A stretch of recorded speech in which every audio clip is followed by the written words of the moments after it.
Kitchen में ना आज पेंट हो रहा है तो सारी ऊपर की वॉल भी सही होनी है, सब काम होने हैं। मैंने ना क्या किया है, सब इस तरीके से कवर कर दिया है पुरानी बेड शीट्स वगैरह से। इधर भी सब कवर कर दिया है और इधर भी देखो काम हो रहा है अभी। अगर किचन में कुछ करवाओ ना तो पूरा घर फैल जाता है, इसीलिए मैंने सोचा सबसे पहले किचन को करवा देती हूँ। तो बस यही काम हो रहा है अभी, फिर देखते हैं आगे और क्या होना है। स्टेप बाय स्टेप चल रहे हैं।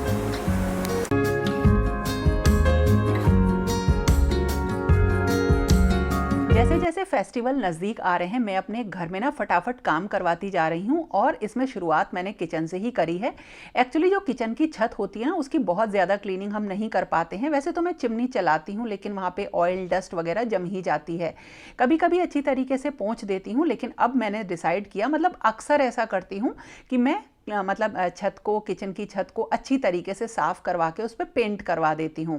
वैसे मैंने सोचा था यहाँ पीवीसी वगैरह लगवा दूंगी, लेकिन वो क्लीनिंग करने में प्रॉब्लम आएगी, तो इसलिए मैंने छत का काम छेड़ दिया है, किचन की छत का काम, और पूरे किचन में मैं पेंट करवा रही हूँ। और आगे जब त्यौहार आएंगे तो सबसे ज़्यादा ज़रूरत किचन की पड़ेगी, इसीलिए मैंने सोचा कि ये काम मैं सबसे पहले करवाऊँ। बढ़िया तरह से सफाई कराई और उसमें मैंने जो है ना वॉल पुट्टी करवा दी है। और आज तो ना गणेश चतुर्थी भी है।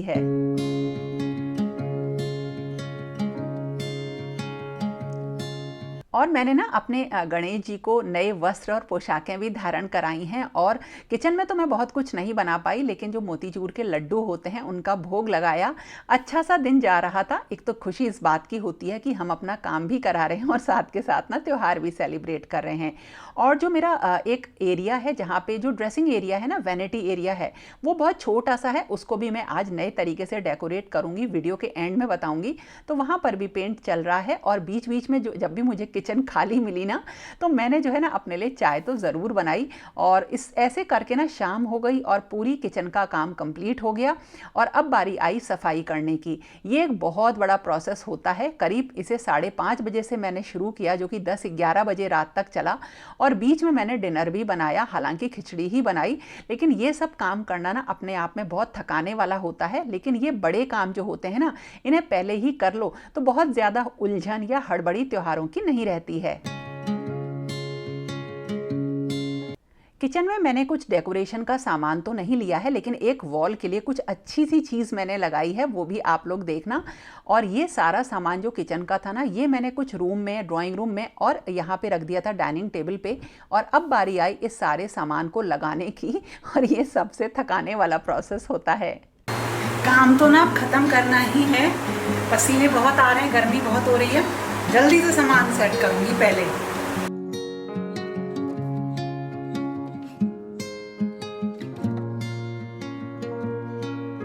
मुझे अपनी किचन में कुछ कर्टेंस वगैरह भी लगाने थे और एक वॉल को थोड़ा सा डेकोरेट करना था। लेकिन उससे पहले सारा सामान मैंने जो रात को सेट किया था, उसके अलावा कुछ चीज़ें और थी जो मैंने सेट करी। और जो मसाले वगैरह मुझे काउंटर टॉप पे चाहिए, उनको मैंने रखा। आप लोग पूछते हो कि काउंटर टॉप पे मैं इतनी सारी चीज़ें क्यों रखती हूँ। एक्चुअली मुझे ना बहुत ईज़ होती है, जल्दी से मैं सारे काम कर लेती हूँ।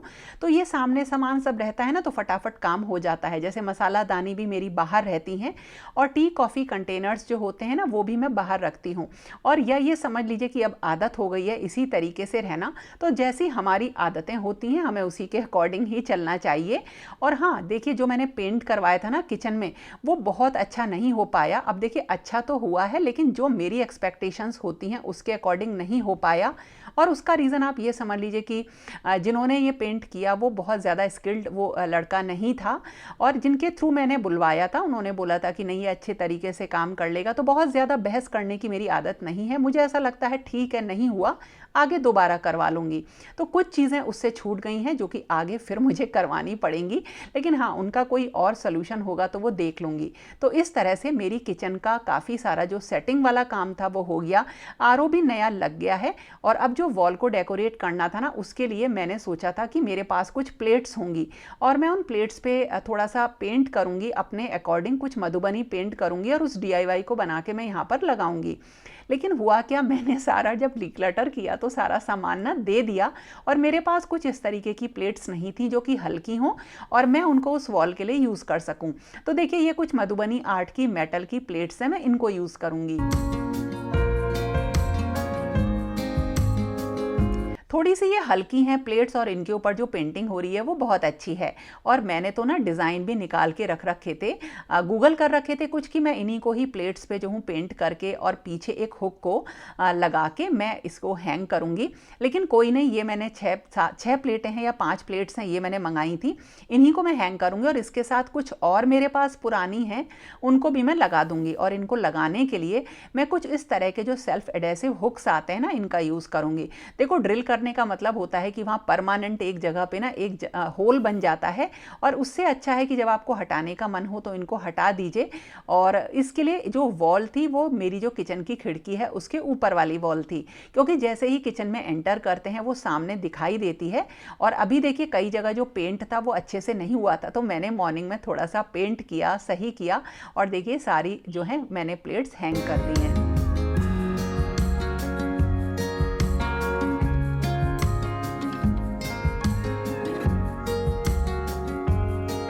और इस तरह से काम करते करते ना बिल्कुल शाम हो गई नेक्स्ट डे की, और इतना सारा काम इकट्ठा हो गया था कि जैसे हमारा किचन तो सेट हो गई, लेकिन जो पेंट की चीज़ें होती हैं या जो अंदर वाला पार्ट था जो मैंने अपने वॉशरूम के पास करवाया था, वो सब चीज़ें बहुत ज़्यादा फैल गई थी। कभी जगह मतलब कई बार उलझन भी होती है, लेकिन मैं अभी इसे कर लूँगी तो शायद त्यौहार बहुत अच्छे से मना पाऊँगी। और मैं डिनर में बना रही हूँ मंगौड़ी की सब्जी, और अभी आपको मैं ये भी दिखाती हूँ कि मेरा जो अंदर वाला पार्ट है ना वो कैसे, या जो वैनिटी वाला पार्ट है वो किस तरह से मैंने डेकोरेट किया है।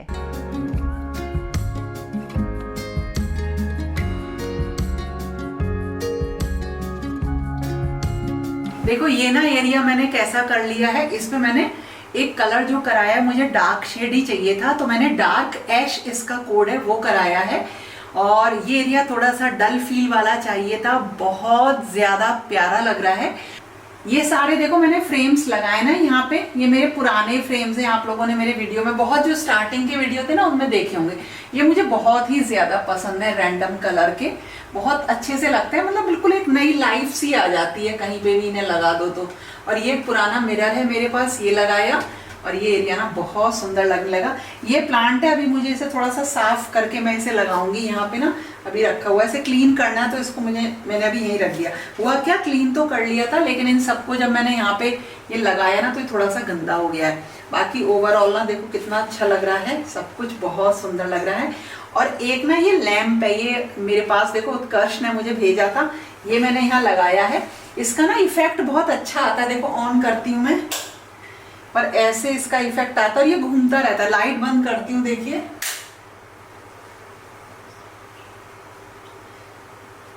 देख करण वॉल पे दिखाना,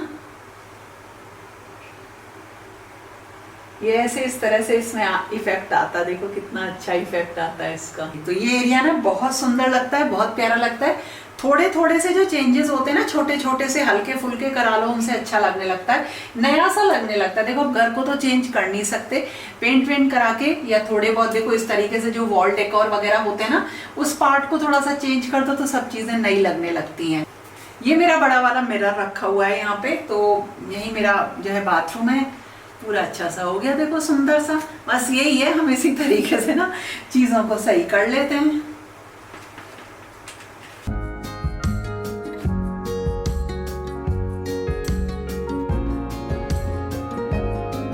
और इस तरह से मैंने अपनी किचन में बहुत सारी चीज़ें चेंज करी, और स्पेशली जो कि मुझे आरओ चेंज करना था वो मेरा चेंज हो गया, पेंट हो गया अच्छी तरीके से, और डीक्लटरिंग तो मैंने पहले ही कर ली थी। तो इस तरह से जब हम स्टेप बाय स्टेप चलेंगे तो शायद हमारी सारी चीज़ें बिल्कुल क्लीन रहेंगी, ऑर्गेनाइज्ड रहेंगी। और जब हम इस तरीके से ही 1 बाय 1 चीज़ों को चेंज करते जाएंगे तो शायद हमारे जो इसके हेल्थ बेनिफिट्स होते हैं वो भी हमको मिलते चले जाएंगे। तो दोस्तों ये था मेरा आज का वीडियो, बहुत ज़्यादा काम किया और मैं काफ़ी थक भी गई, लेकिन हाँ ये सारी चीज़ें मैं आपको इसलिए भी बताती हूँ कि मैं किस तरह से त्योहारों की तैयारी करती हूँ, अपनी हेल्थ पे ध्यान देती हूँ, तो इसके लिए सारी चीज़ें शेयर करना ज़रूरी होता है। तो कैसा लगा ज़रूर बताना, और पसंद आए तो लाइक कमेंट शेयर करना मत भूलना। तो दोस्तों फिर मिलेंगे एक नए और इंटरेस्टिंग वीडियो के साथ, तब तक के लिए okay friends, thank you and bye bye.